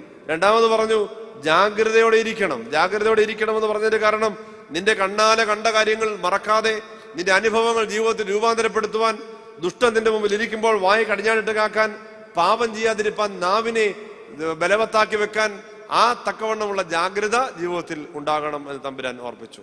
മൂന്നാമത് തമ്പുരാൻ പറയുന്ന വാചകം സൂക്ഷിച്ചു കൊള്ളണം എന്നാണ്. സൂക്ഷിച്ചു കൊള്ളണം. നമ്മൾ രണ്ട് തരത്തിൽ ഈ വാചകം ഉപയോഗിക്കാറുണ്ട്. ചില ആളുകളെ പറ്റി പറഞ്ഞിട്ട് നമ്മൾ പറയും, അവനെ ഒന്ന് സൂക്ഷിച്ചു കൊള്ളണം, അല്ലേ? അതൊരു നെഗറ്റീവ് പദമാണ്. ശരിക്കും തമ്പുരാൻ നല്ല പോസിറ്റീവായിട്ടാണ് പറയുന്നത്. സൂക്ഷിച്ചു കൊള്ളണമെന്ന് പറയുന്ന പദം മത്തായി ശ്രീയുടെ സുവിശേഷം 16-ാം അധ്യായം 6-ാം വാക്യത്തിൽ, ഈ സംഭവത്തിന് തൊട്ടു മുമ്പാണ് 5 അപ്പം കൊണ്ട് 5000 പേരെ പോഷിപ്പിച്ചത്. 7 അപ്പം കൊണ്ട് 4000 പേരെ പോഷിപ്പിച്ചതിന് തൊട്ടു മുമ്പാണ്. ഈ വലിയ സംഭവങ്ങളൊക്കെ കഴിഞ്ഞ് ഏറെ അപ്പമൊക്കെ മിച്ചമെടുത്ത ശേഷം പടകിൽ കയറി ഇക്കര ദേശത്തേക്ക് പോകാൻ തുടങ്ങുമ്പോഴാണ് തമ്പുരാൻ ശിഷ്യന്മാരോട് ഒരു ആത്മകഥ എന്ന പോലെ അവരോട് പറഞ്ഞു.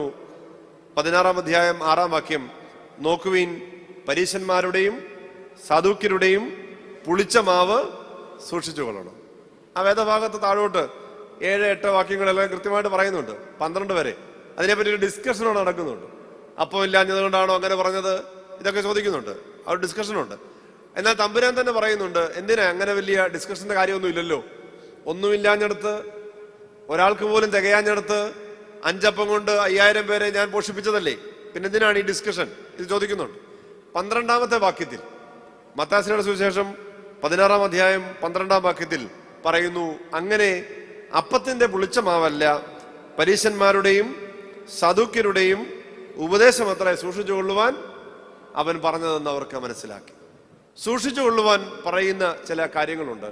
ഇവിടെ തമ്പുരാൻ പറഞ്ഞത്, നിങ്ങളെ വഴിതെറ്റിക്കുന്ന, നന്മയിൽ നിന്ന് മാറ്റുന്ന, നിങ്ങളെ മുഖ്യധാരയിൽ നിന്ന് അകറ്റിക്കളയുന്ന, ദൈവകൃപയിൽ നിന്ന് വികലപ്പെടുത്തുന്ന, നിങ്ങളുടെ ചിന്തകളെ മാറ്റി നിർത്തുന്ന ചില ഉപദേശങ്ങളിൽ നിന്ന് മാറിക്കൊള്ളണം. അന്ത്യകാലത്തെ പറ്റി തമ്പുരാൻ പറയുമ്പോൾ ലോകാവസാനം എപ്പോഴാണെന്നൊക്കെ ചോദിക്കുന്നുണ്ട്. അപ്പോൾ തമ്പുരാൻ നല്ല വിശദമായി എപ്പോഴെങ്കിലും ഒന്ന് വായിച്ചു നോക്കണം. വളരെ കൃത്യമായിട്ട് പറയുന്നുണ്ട്. അവിടെ എവിടെയും അടയാളങ്ങളുണ്ടാകും, അത്ഭുതങ്ങളുണ്ടാകും, കടൽ കയറി വരും, ഭൂമി കുലുങ്ങും, ഇല്ലേ? ഇടിനാദം ഉണ്ടാകും, മഴയുണ്ടാകും, വെള്ളപ്പൊക്കം ഉണ്ടാകും. ഇത് കൃത്യമായിട്ട് പറയുന്നുണ്ട്. ഞാൻ ഇവിടെയെന്ന് ചിലർ പറയും, അവിടെയെന്നും പറയും. അത്ഭുതങ്ങളും അടയാളങ്ങളും ഇങ്ങനെ കൃത്യമായി, വളരെ കൃത്യമായിട്ട് പറയുന്നുണ്ട്. പറഞ്ഞിട്ട് പറയുന്നു, ഇതൊന്നും കേട്ടിട്ട് നിങ്ങൾ ഭയപ്പെട്ടു പോകരുത്. അതുകൊണ്ടാണ് പറഞ്ഞത്, ഇതൊക്കെ കേൾക്കുമ്പോൾ സൂക്ഷിച്ചു കൊള്ളണം. നിങ്ങളെ തെറ്റിച്ച് കളയാൻ സാധ്യതയുണ്ട്, തകർത്ത് കളയാൻ സാധ്യതയുണ്ട്. അതുകൊണ്ട് നിങ്ങൾ എന്ത് ചെയ്യണം?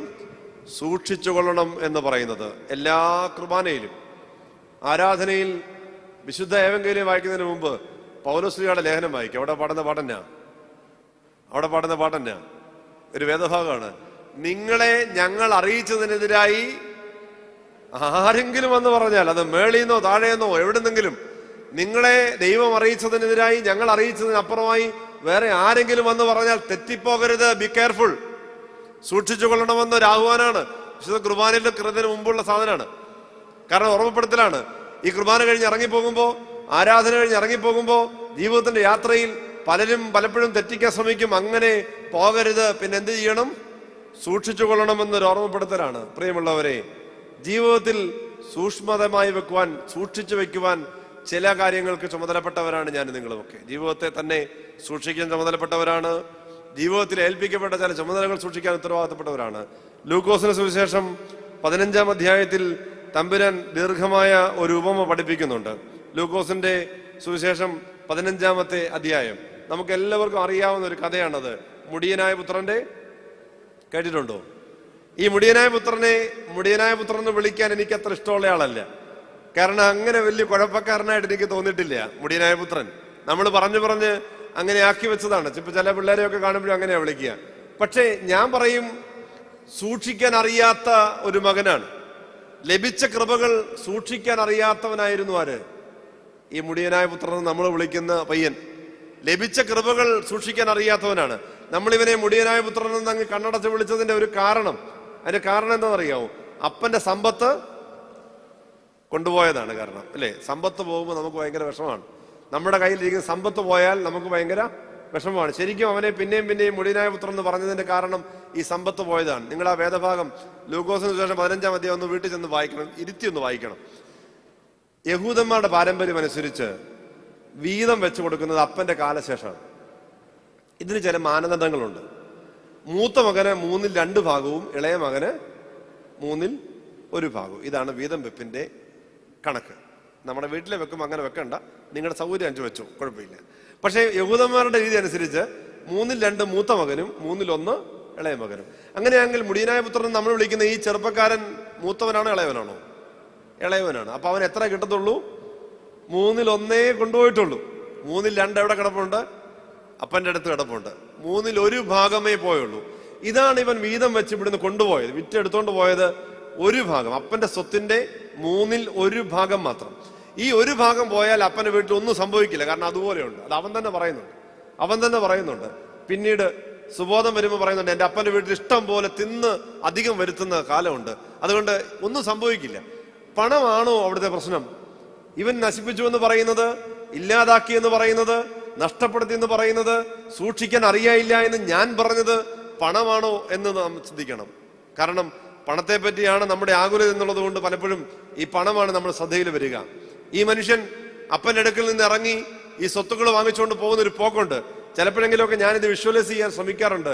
ഈ മകൻ അപ്പന്റെ സ്വത്തൊക്കെ വാങ്ങിച്ച് തിരിഞ്ഞു നോക്കാതെ സന്തോഷത്തോടെ പോകുന്നൊരു പോക്ക്. പോയി മുമ്പോട്ട് പോകുമ്പോൾ അവന്റെ കയ്യിലുള്ളതെല്ലാം പതുക്കെ തീരുന്നു എന്ന് വേദപുസ്തകം തന്നെ പറയുന്നുണ്ട്. തീരുന്നു എന്ന് മാത്രമല്ല, ഞാൻ കണ്ടത് ഈ അപ്പനും മകനും തമ്മിൽ അകലം വർദ്ധിച്ചു വന്നതെന്നുള്ളതാണ്.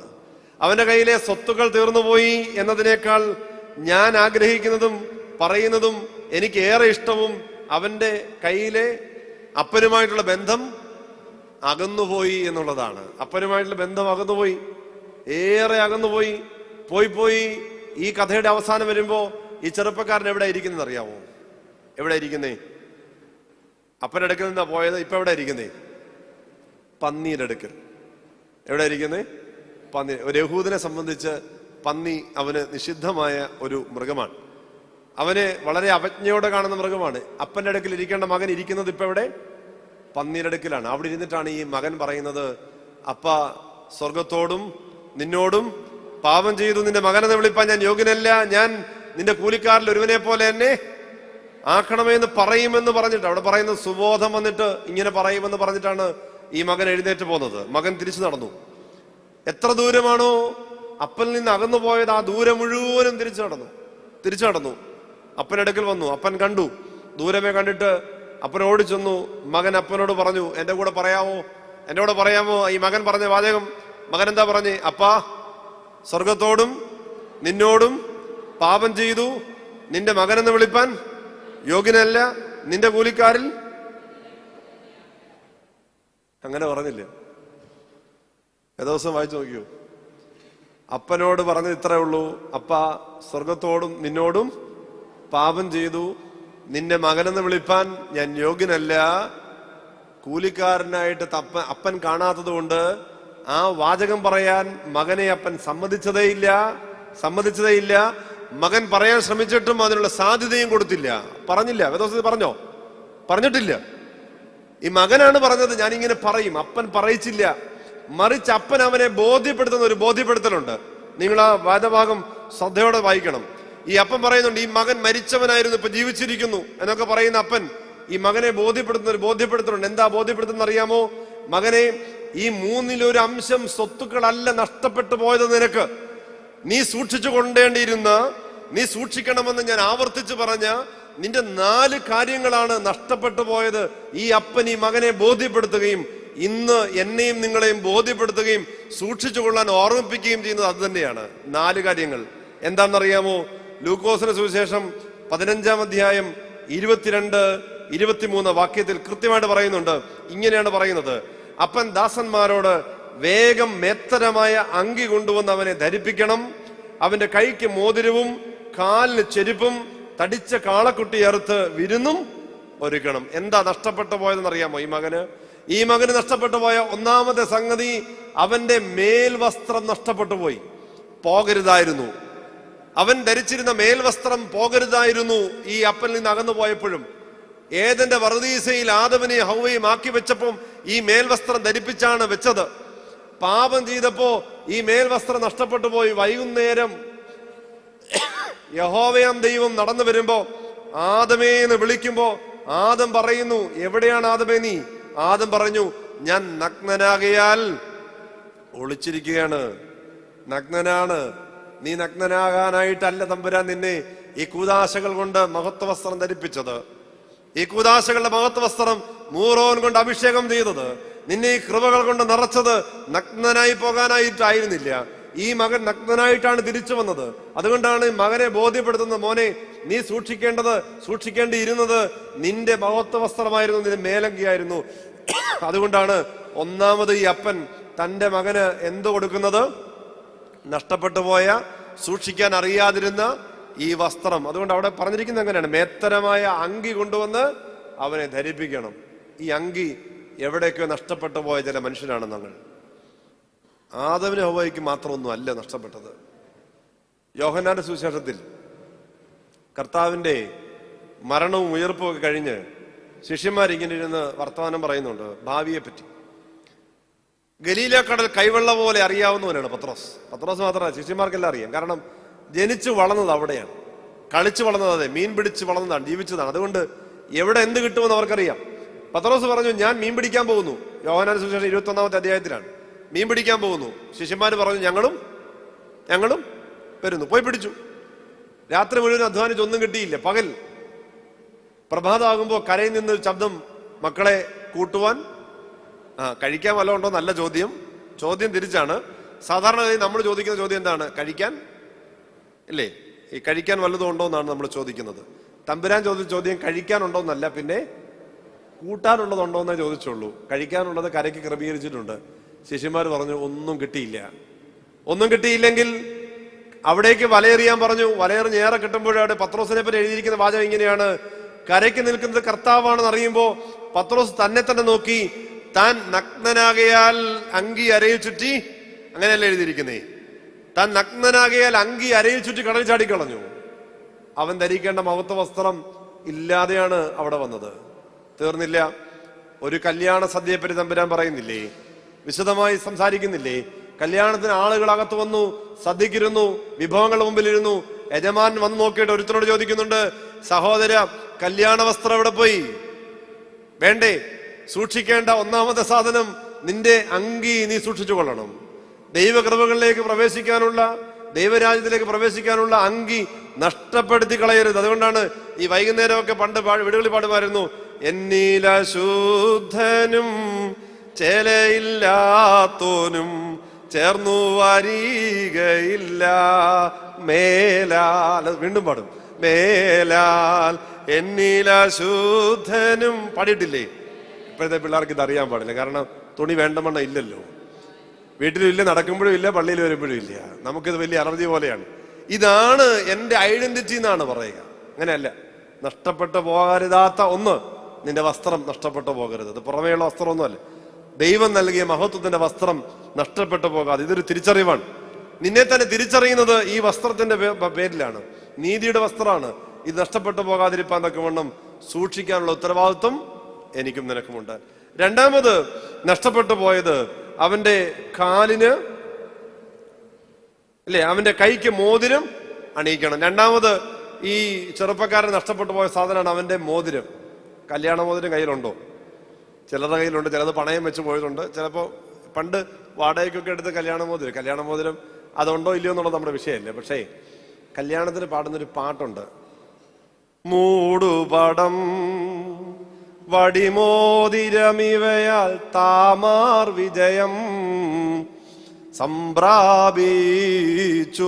എന്റെ പൊന്നച്ച, ഇതൊന്നും കേട്ടില്ല നിന്നപ്പോ, കല്യാണത്തിന് നിന്ന ദിവസം ഒന്നും കേട്ടില്ല. കാരണം ഇതെങ്ങനെ കഴിഞ്ഞിട്ട് വേണം photoshoot, pre wedding shoot, post wedding shoot, അത് കഴിഞ്ഞുള്ള ഷൂട്ട്, ഇങ്ങനെ കിടക്കുക ആയതുകൊണ്ട് അതിന്റെ ടെൻഷനാണ്. ഇനി കല്യാണം കഴിഞ്ഞവർക്ക് ഇത് കേൾക്കാൻ സമയമില്ല. ഊണിന്റെ സംബന്ധിച്ചുള്ള അവിടെ ഓഡിറ്റോറിയത്തിൽ എവിടെ സീറ്റ് കിട്ടും എന്നതിനെ സംബന്ധിച്ചും പള്ളിയുടെ പുറത്തുമാണ് നമ്മുടെ ഏറെ നിൽപ്പ്.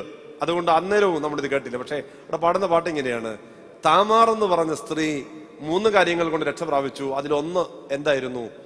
മോതിരമാണ്. വീണ്ടും ഈ കല്യാണത്തിന് പറയുന്നുണ്ട്, പാടുന്ന പാട്ടിൽ പറയുന്നുണ്ട്, കർത്താവിന്റെ ശരീരരക്തങ്ങളാകുന്ന മോതിരങ്ങൾ അടയാളമായി ഇവർക്ക് നൽകി. ആർക്ക്? ഈ മണവാളിനും മണവാട്ടിക്കും കർത്താവിന്റെ ശരീരരക്തങ്ങളാകുന്ന മോതിരങ്ങൾ നൽകി എന്നാണ്.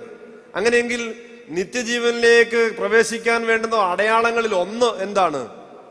മോതിരമാണ്. ഈ ചെറുപ്പക്കാരൻ സൂക്ഷിക്കേണ്ടിയിരുന്നതും മോതിരമായിരുന്നു, നഷ്ടപ്പെടുത്തിയതും മോതിരമാണ്. യൗസേപ്പ് ഇസ്രായേൽ ജനത്തിന്റെ അധിപതിയായി തീർന്നത് എന്ത് കണ്ടിട്ടാണ്? ഫറവോൻ തന്റെ കയ്യിലിരുന്ന അധികാരത്തിന്റെ മോതിരമൂരി അവന്റെ കൈക്ക് അണിയിച്ചു. എന്നിട്ട് പറഞ്ഞു, ഇവരെ കൊണ്ടുപോയിക്കോളാൻ പറഞ്ഞു.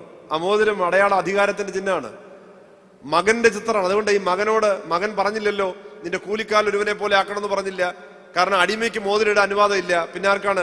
അധികാരിയായിരിക്കും, രാജകുമാരനുള്ളതാണ് മോതിരം, അധികാരിയുള്ളവൻ. അതുകൊണ്ടാണ് മണവാളിനെ മണവാട്ടിയും മോതിരം അണിയിച്ച് കിരീടമണിയിച്ച് അവരെ രാജാവും രാജ്ഞിയുമാക്കുന്നതിന് കാരണം അതാണ്. ആ സാധനമാണ് ഈ മകൻ നഷ്ടപ്പെടുത്തി കളഞ്ഞത്.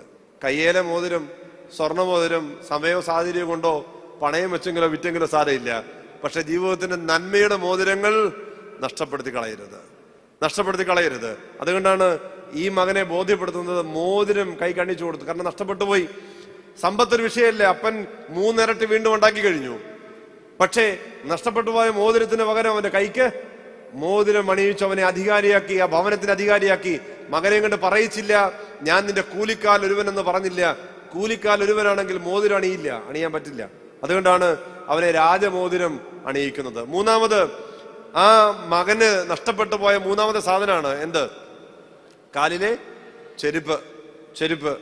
ഇന്ന് പല ചെരുപ്പുകളും നടക്കുന്നവരാണല്ലോ. നമുക്ക് ചെരുപ്പില്ലാതെ മുറ്റത്ത് പോലും ഇറങ്ങാൻ കഴിയാത്തൊരു തലമുറയായി ഞാൻ ഉൾപ്പെടെ നമുക്ക് പ്രയാസമാണ്. പക്ഷേ പഴയ മനുഷ്യരേറെ ഉള്ളവർ ഈ ചെരുപ്പൊരു പ്രശ്നമായിരുന്നില്ലേ? ഈ മണ്ണിലും കല്ലിലും എല്ലാം ചെരുപ്പില്ലാതെ അലഞ്ഞ ഒരു കാലമുണ്ട്. അവരുടെ കാലുകൾക്ക് നല്ല തഴക്കവുമായിരുന്നു, അതൊരു പ്രതിസന്ധി ആയിരുന്നില്ല. ഇന്ന് ചെരുപ്പില്ലാതെ പോകാൻ സാധിക്കാത്ത ഒരു കാലത്താണ് ജീവിക്കുന്നത്. പക്ഷേ ആത്മീയ തലത്തിൽ ഈ ചെരുപ്പ് നൽകുന്ന ഒരു ബോധ്യമുണ്ട്. പുരോഹിതന്മാർ മദ്ബഹായിലേക്ക് പ്രവേശിക്കുമ്പോൾ ചെരുപ്പണിഞ്ഞുകൊണ്ടാണ് മദ്ബഹായിൽ പ്രവേശിക്കുക. അവിടെ പ്രാർത്ഥിക്കുന്ന ഒരു പ്രാർത്ഥനയുണ്ട്, സമാധാന സുവിശേഷ സന്നദ്ധതയാൽ എന്നെ ചെരുപ്പിടിപ്പിക്കണം. സമാധാനമുള്ളവന്റെ മാർഗങ്ങളിലെ ഒന്നാണ് ചെരുപ്പ്. ചെരുപ്പ് നഷ്ടപ്പെട്ടു പോയാൽ എന്ത് നഷ്ടപ്പെട്ടു പോയി?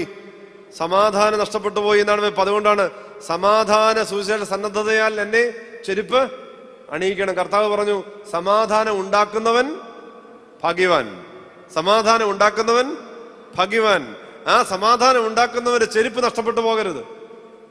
സമാധാനം ഉണ്ടാക്കുന്ന അവസ്ഥയാണ്. രണ്ടാമത്, ഈ ചെരുപ്പിനെ പറ്റി പ്രാർത്ഥിക്കുന്നത് ഇങ്ങനെയാണ്, ജഡീക വികാരങ്ങളെ കീഴടക്കാൻ തക്കവണ്ണം ഈ ചെരുപ്പ് മൂലം എന്നെ പ്രാപ്തനാക്കണം. കാരണം എന്നെ ജഡീക വികാരങ്ങളിൽ തകർത്ത് കളയുന്ന എന്തെങ്കിലും ഉണ്ടെങ്കിൽ ചവിട്ടിക്കളയാനാണ്. ഈ ലോകത്തിലേക്ക് എനിക്ക് ലഭിച്ച കൃപകൾ എർത്ത് ചെയ്യപ്പെട്ടു പോകാതിരിക്കാനാണ്. അതുകൊണ്ടാണ് ഈ കല്യാണത്തിന് വന്ന് നിൽക്കുമ്പോൾ, ഈ കുദാശകൾ സ്വീകരിക്കുമ്പോഴൊക്കെ പ്രത്യേക പീഠമൊക്കെ ഒരുക്കി പായൊക്കെ ഇട്ട് ഒരുപാട് ഒരുക്കങ്ങൾക്ക് ശേഷമാണ് വിശുദ്ധ കുർബാന അനുഭവിക്കുമ്പോൾ പോലും ആ ഒരു ക്രമീകരണങ്ങൾ ചെയ്തിട്ടാണ് നമ്മൾ ചെയ്യുന്നത്. എന്തുകൊണ്ടാന്ന് ചോദിച്ചാൽ, ഭൂമിയുമായിട്ടുള്ള ബന്ധത്തിൽ നിന്ന്, ജഡീകമായ ലോകത്തിന്റെ ബന്ധത്തിൽ നിന്ന് വേറിട്ട് നിൽക്കാൻ തക്കവണ്ണം വേർതിരിച്ചു നിർത്തുന്ന ഒന്നാണ്. ലോകവുമായിട്ടുള്ള ബന്ധത്തിൽ നിന്ന് നമ്മെ വേർതിരിക്കുന്ന പാലം ഇല്ലാതെയാക്കി കളഞ്ഞു ഈ ചെറുപ്പക്കാരൻ. അതുകൊണ്ടാണ് ഞാൻ അവനെ പറഞ്ഞത് മുടിയനായ പുത്രൻ എന്നല്ല, സൂക്ഷ്മതയില്ലാത്തവനെന്ന് പറഞ്ഞത്. നാം സൂക്ഷിക്കണമായിരുന്നു. എന്ത്? നമ്മുടെ ജീവിതത്തിൽ നിന്ന് ദൈവകൃപകൾ എർത്ത് ചെയ്യപ്പെട്ടു പോകാതിരിപ്പാൻ, നഷ്ടപ്പെട്ടു പോകാതിരിപ്പാൻ ഒരു പാലമായി നമ്മുടെ ജീവിതത്തിന് ചില ക്രമീകരണങ്ങളെയും ക്രമങ്ങളെയും ആക്കി വെച്ച് ചെരുപ്പ് ധരിച്ചുകൊണ്ട് നിൽക്കാൻ ഞാൻ നിങ്ങളും ഓർക്കണമായിരുന്നു. ആ നഷ്ടപ്പെടലാണ് മൂന്നാമത് തമ്പുരാൻ ഓർമ്മിപ്പിക്കുന്നത്. ചെരുപ്പ് കൊടുത്തുകൊണ്ട് ഈ അപ്പൻ മകനെ ഓർമ്മിപ്പിക്കുന്നത്, മോനെ പെടുത്താതിരിക്കേണ്ടുന്ന ഒന്ന് നിന്റെ ചെരുപ്പായിരുന്നു, നീ നഷ്ടപ്പെടുത്തിയത് നിന്റെ ചെരുപ്പാണ്, അത് അണിയണം. മാത്രമല്ല, അടിമ ഒരിക്കലും ചെരുപ്പണിയില്ല. എപ്പോഴെങ്കിലും നിങ്ങൾ ഇവിടെ വായിക്കാൻ കിട്ടുന്നെങ്കിൽ വായിക്കണം. ഈ യഹൂദന്മാരുടെ പാരമ്പര്യത്തിൽ അടിമകളും യജമാനും തമ്മിലുള്ള വ്യത്യാസങ്ങളുണ്ട്. യജമാൻ ഇങ്ങനെയൊക്കെ ആയിരിക്കണം, അടിമ ഇങ്ങനെയൊക്കെ ആയിരിക്കണം എന്ന് കൃത്യമായി അവന്റെ കാത് കുത്തണം, അവന്റെ ചെരുപ്പിടുന്ന സംബന്ധിച്ച് ഒത്തിരി നിയമങ്ങളുണ്ട്. അതിലൊരു നിയമമാണ്, അടിമയ്ക്ക് എന്തിടാൻ അനുവാദമില്ല, ചെരുപ്പിടാൻ അനുവാദമില്ല. അപ്പോൾ ഈ യജമാനായിരിക്കുന്ന മകൻ തന്റെ യജമാനത്വം നഷ്ടപ്പെടുത്തി കളഞ്ഞു, അടിമയായി മാറി. നാലാമത് ഈ പിതാവ് കൊടുക്കുന്നത് ഒരു വലിയ വിരുന്നൊരുക്കി അവന് വിരുന്ന് കൊടുക്കുകയാണ്. ഈ മകൻ നഷ്ടപ്പെടുത്തിയ നാലാമത്തെ അവസ്ഥ, ദൈവകൃപകളുടെ വലിയ വിരുന്ന് നഷ്ടപ്പെടുത്തി. കുർബാന അനുഭവത്തിന്റെ വിരുന്ന് നഷ്ടപ്പെടുത്തി.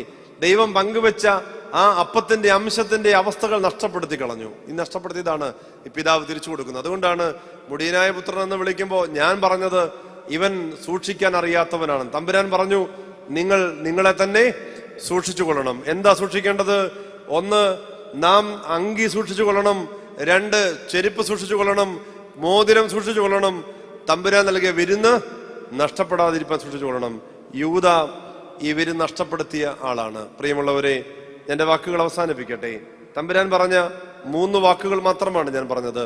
ഒന്ന്, ഉണർന്നിരിക്കണം. ദൈവസന്നിധിയിൽ നാളോ നാഴികയോ അറിയാത്തത് കൊണ്ട് നിങ്ങൾ ഉണർവുള്ളവരായിരിക്കണം. രണ്ടാമത് പറഞ്ഞു, ജാഗ്രതയോടെ ഇരിക്കണം. ദൈവസന്നിധിയിൽ ഏൽപ്പിച്ച ഉത്തരവാദിത്തങ്ങളിൽ, കൃപകളിൽ ജാഗ്രതയോടെ ജീവിക്കുവാനുള്ള ചുമതല നമുക്കുണ്ട് എന്ന് വീണ്ടും വീണ്ടും നമ്മെ ബോധ്യപ്പെടുത്തുന്നതാണ്. മൂന്നാമത് പറഞ്ഞു, നിങ്ങൾ സൂക്ഷിച്ചു കൊള്ളണം. പരീശന്മാരുടെയും സദുക്യരുടെയും ഉപദേശമെന്ന പുളിച്ചമാവ് സൂക്ഷിച്ചു കൊള്ളണമെന്ന് പറയുമ്പോൾ തമ്പുരാൻ ആവർത്തിച്ച് പറഞ്ഞ ഉപമകളിൽ നിന്ന് പറയുകയാണ്, സൂക്ഷിക്കണമെന്ന് ചുമതലപ്പെടുത്തിയിട്ടുള്ള ചില വസ്തുക്കളുണ്ട്. നമ്മളുടെ മേലങ്കി സൂക്ഷിക്കണം, നമ്മളുടെ മോതിരം സൂക്ഷിക്കണം, ദൈവകൃപകളാകുന്ന ചെരുപ്പ്, നഷ്ടപ്പെട്ടു പോകുന്ന കൃപകൾ നഷ്ടപ്പെടുത്തി കളയുന്നതിനെയൊക്കെ തടസ്സപ്പെടുത്തുന്ന ചെരുപ്പ് സൂക്ഷിക്കണം. തമ്പുരാൻ നൽകുന്ന വിരുന്നിൽ നിന്ന് മാറിപ്പോകാതിരിക്കണം. തമ്പുരാൻ പറഞ്ഞല്ലോ, ആരെങ്കിലും എന്റെ ശബ്ദം കേട്ട് വാതിൽ തുറന്നാൽ ഞാൻ അവന്റെ കൂടെയും അവൻ എന്റെ കൂടെയും പന്തിക്കിരിക്കും. പന്തിക്കിരിക്കണമെങ്കിൽ അതിനുള്ള അവകാശവും അതിനുള്ള സാഹചര്യങ്ങളും ഉണ്ടാകണം. നഷ്ടപ്പെടുത്തി കളയുവാൻ ഇടയാകാതിരിക്കട്ടെ. ദൈവം തമ്പുരാൻ നമ്മെല്ലാവരെയും അനുഗ്രഹിക്കട്ടെ. പ്രത്യേകമായി ഈ അവസരം നൽകിയ വന്ദിനായ കെ വി പുളറമ്പാച്ചനോടും വന്ദിനായ വൈദിക ശ്രേഷ്ഠരോടും പരിമസേനയുടെ എല്ലാ ചുമതലക്കാരോടും നന്ദിയും സ്നേഹവും അറിയിക്കുന്നു. ദൈവം നമ്മെല്ലാവരെയും വാഴ്ത്തി അനുഗ്രഹിക്കട്ടെ.